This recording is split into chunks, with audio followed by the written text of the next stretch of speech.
అసలు మంచి బిస్కెట్ అనేది ఉందా? ఫ్రాంక్ గా అంటే బ్రాండ్ నేమ్స్ నేను తీసుకుని, ఎందుకంటే వాళ్ళ మీద కేసులు వేస్తారు కాబట్టి ఫ్రాంక్ గా there is nothing good in a biscuit. Okay. Normal గా మన ఫ్రెష్ ఫుడ్ ఏంటంటే బయట పెట్టినాక ఒక రోజులో పాడైపోతుంది, ఫ్రిడ్జ్ లో పెడితేనే కనీసం 3-4 రోజుల్లో పాడైపోతుంది. కానీ ఒక బిస్కెట్ మంత్స్ టుగెదర్ ఉంటుంది. అది మంత్స్ టుగెదర్ ఉంటే అది హెల్దీ ఫుడ్ ఎలా అవుతుంది? దాంట్లో ప్రాణం, లైఫ్ ఎట్లా ఉంటుంది? It's a dead thing, first thing. Second thing, ఒక చిన్న బిస్కెట్ లో 17 కెమికల్స్ ఉంటాయి. నేను ఆ సెపరేట్ గా నీకు ఆ కెమికల్స్ ఇచ్చి నువ్వు తినమంటే నువ్వు తింటావా? బట్ బిస్కెట్ ఎలా తింటావు? సో ఇవాళ రేపు వచ్చిన క్యాన్సర్స్ కానివ్వండి, ఒబిసిటీ కానివ్వండి, డయాబెటిక్ ప్రాబ్లమ్స్ కానివ్వండి, రావడానికి కారణం ఏంటంటే నువ్వు రైట్ 6 months నుంచి మన ఇంటెస్టైన్ తయారైనప్పటి నుంచి నువ్వు వాటికి ఫుడ్స్ పెట్టడం వల్ల వాళ్ళకి. సో చాక్లెటే కానీ బిస్కెటే కానీ దేర్ ఇస్ నథింగ్.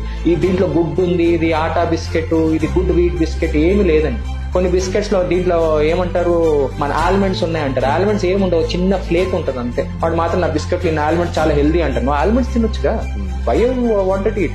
కావాల్సుకుంటే మంచిగా మనము ఈ కాజూస్ ఉంటాయి, క్యాష్యూస్, మంచిగా దాన్ని ఫ్రై చేసేసి దాంట్లో సాల్ట్ బిస్కెట్ ఎక్సలెంట్ టేస్ట్ ఉంటుంది, మంచి ప్రశాంతంగా తిని. There is nothing good in biscuit, there is nothing. ఇంకా డేంజరస్ ఫుడ్ అంటే ఈ బిస్కెట్స్ కంటే కూడా chips. They are 5 times more dangerous